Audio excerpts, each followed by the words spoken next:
Hello, my name is Doris and I am Little Bird Products. Welcome back if you've been here before, and if you're new here, welcome. And if you haven't subscribed yet, please subscribe. It does help the channel. And if you can like this video and also leave a comment, that also helps the channel. It helps me be found, and it helps me with my journey and my goals for the year. What I wanted to talk about today is to give you a recap of the week and what my goals are for the next week. The main thing that I've been working on this week is my yard, my garden. I have some family here visiting from Idaho, and they're leaving tomorrow, but they have helped me a lot, and I'll show you in the end a couple of shots of some of the work we've done, decorating my fence, putting up my little potting, what I call potting table, and doing a few other things around the yard. If you're interested in that, that'll be in the very end. It's just little snippets. What I have been trying to finish in between doing all of the yard work is finishing up some custom orders. I do have 3 buckets hats that I finished this week, and here's a picture of the 3 of them here. And I have a couple little videos of my family and I wearing the bucket hats, trying them on. They're really cute and I enjoyed them. And for next week, I have another order from that same lady. She's a wonderful customer, and she has ordered another custom bucket hat. So I need to be working on that this next week. But I also finished up and got in the store 2 more sweet shirts. And what I wanted to do in this video is I'll show you the ones, this one here, that I already finished, and I think I showed you a little bit about that during the week. And then this one here, which is a new one that I just put in the store yesterday. And I'm going to concentrate on showing you a little bit about how I make the pockets. I think every good shirt and top and tunic, pants need to have pockets in them.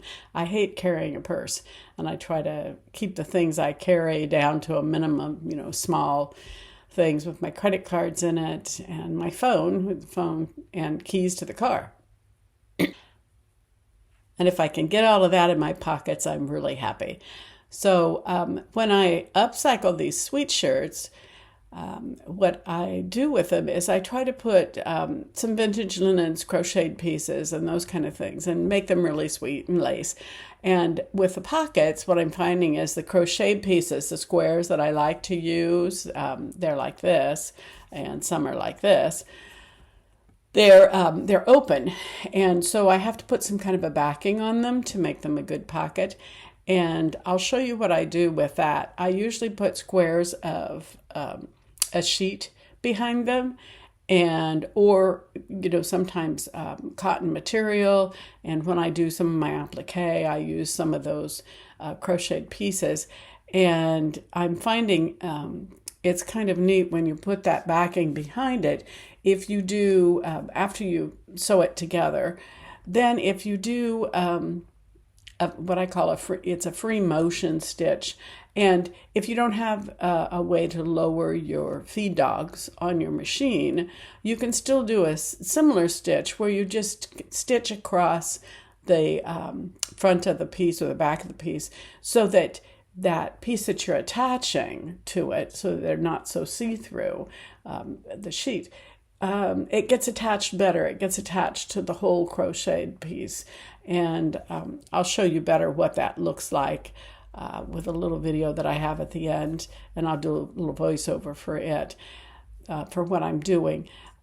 My machine actually has a stitch that you can set it for free motion. And it's usually for free motion quilting. It's kind of a quilting stitch, but all it does is lower the feed dogs automatically, and it lets you move that piece around yourself, and it makes it look like it's actually a little bit quilted when you do this on your sweatshirts, for your sweet shirts. And I'll show you an example of what that looks like here. I had some cotton fabric that had little teacups on it, and I put that on the top of the crocheted piece, and then I had another piece behind it, so it kind of showed through, and I did that free motion stitching so it looks like it's all quilted together. So I thought it turned out really nice and very pretty. and a little unusual. So I try to do that with my sweet shirts.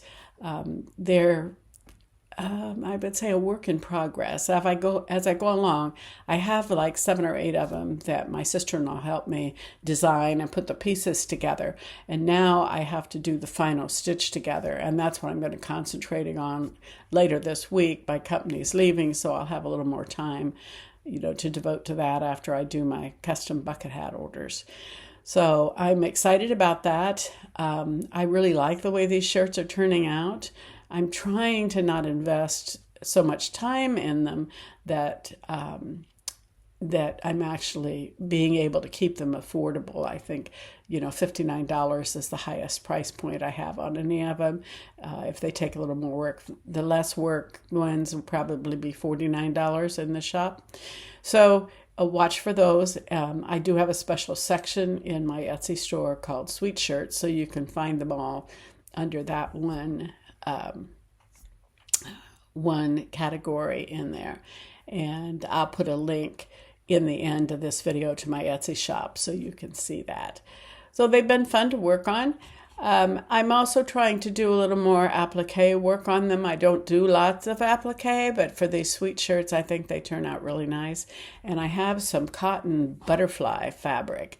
And for this next week, what I'm planning on doing is putting some of that double-sided sticky backing on that cotton. You iron it on, and then when you're ready to put it on the shirt, you peel the backing off. There's a second side of the backing, and then you can, once you've cut your image out, you can actually just iron that on the shirt. But then, I recommend at least stitching around the edge, because that ironing on is not going to stay through the life of the shirt. So what I've been doing is ironing around the edges, stitching around the edges, and then I use that free motion stitch over the top of it. So it makes the piece look like it's actually quilted on there. So it's turning out pretty nice. I'm very pleased with the way these shirts are turning out. The only thing I am finding a little awkward, and I don't know if you found a better way to do this, when I don't open up the sides, because most of these sweet shirts I'm trying to not invest that much time in, so I don't really do much upsizing, except this one in the end that I'm going to show you. That's the tie-dyed blue and white. I did upsize the sides of that, but now that that's closed, while it was open on the sides, I was able to put some of the applique pieces and stuff on it, and some of the lace.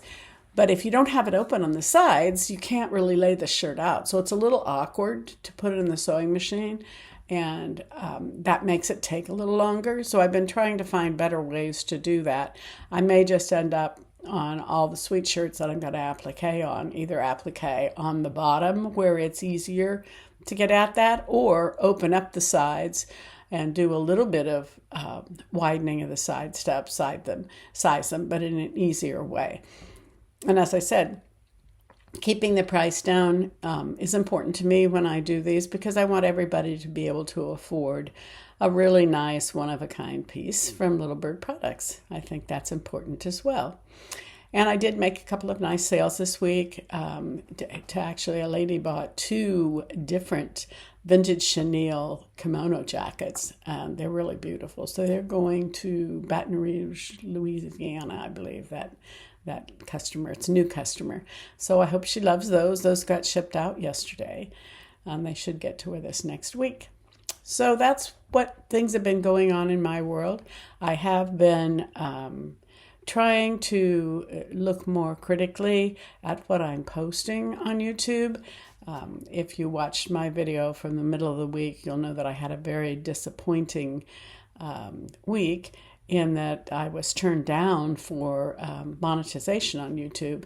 And that's one of the things that was important to me, is to be able to replace some of my craft show income that will be coming less and less in the next few years. As I'm less able to do that physically, setting up the shows, I wanted to have a replacement for that little bit of fun income that I have there. And that's what I'd hope to be able to do with YouTube. And I met the criteria for being monetized. It's just that when they went through and reviewed my channel, I think they just looked at my AI shorts, which I just did for fun in there, and didn't look at my long form videos. And, I don't really have any control over that. So what I did do is I changed my YouTube shorts that were AI generated. I changed those to be private so that they're not public. You can't see them anymore, except for a couple that had, over 1,000 views that were really just more funny. The feedback came back that my channel was repetitive. I think there's a classification. They've changed that, the wording on it. And I think it had to do with the AI shorts. They're not terribly explicit. They don't tell you exactly which videos they didn't like or whatever. So anyway, I took those down, and I've also changed some of the titles, hoping that, I try to be consistent. And I think on YouTube, that's not so much what they want. They want something that's attention grabbing. So I tried to make my titles a little different, not so much with the level of consistency in naming the titles that I had hoped to achieve. And that's just me. I'm a little more structured that way. So I'm hoping that helps. I can reapply towards the end of April. I think it's April 23rd. So we'll see what they say then. So if I can get a few more subscribers between now and then, and some watch hours and more comments, I think the comments help more than anything. It can be a simple comment. Although I think I did have someone comment that maybe I was boring, and that's why they denied monetization. And I mean, boring? What? How can purple hair and an old lady be boring? No way. Anyway, whatever. It takes all kinds. At least it wasn't a super snarky comment. I'm hoping that they meant to be funny. I took it as funny, and I'm going to continue to take, snarky comments as funny. I think it made me laugh. So I appreciate any help you can give me on that. And now I am going to, I think, attend a sew and chat session with the Refashion Rebels. If you haven't looked at that, in my description, it's in the description, I have a link to that. So if you're really into refashioning and you like to upcycle, that's a fun group to join. It's just like a community of comrades, so if you're looking to be a part of that kind of community, I highly recommend it. Nice ladies, a lot of fun. They have little events and little sip and chats and those kind of things going on. So without further ado, I will continue on and update this with a few scenes from my garden, some more pockets, show you that with a little voiceover. And if there's anything else that you would like to see about my sweet shirts, please let me know, and I'll try to include that in next week's video. So thank you, and bye. Here I'm showing you one of my sweet shirts, and these are the pockets. And you can see the sheet on the back. I turned it over there, and you can see how it's sort of quilted with that free motion stitching. And there I'm showing you how they're going to be put on there. And then this is the other pieces of lace that I've picked. It's a wide lace. I'm going to cut it in half and ripple it. And then this lace is going to go on top of that and be gathered down the center. So that's my next sweet shirt with the sweet little pockets that are going to go on it. And I'm going to put a little ruffle on the sleeve as well. So watch for that to come in this coming week's video.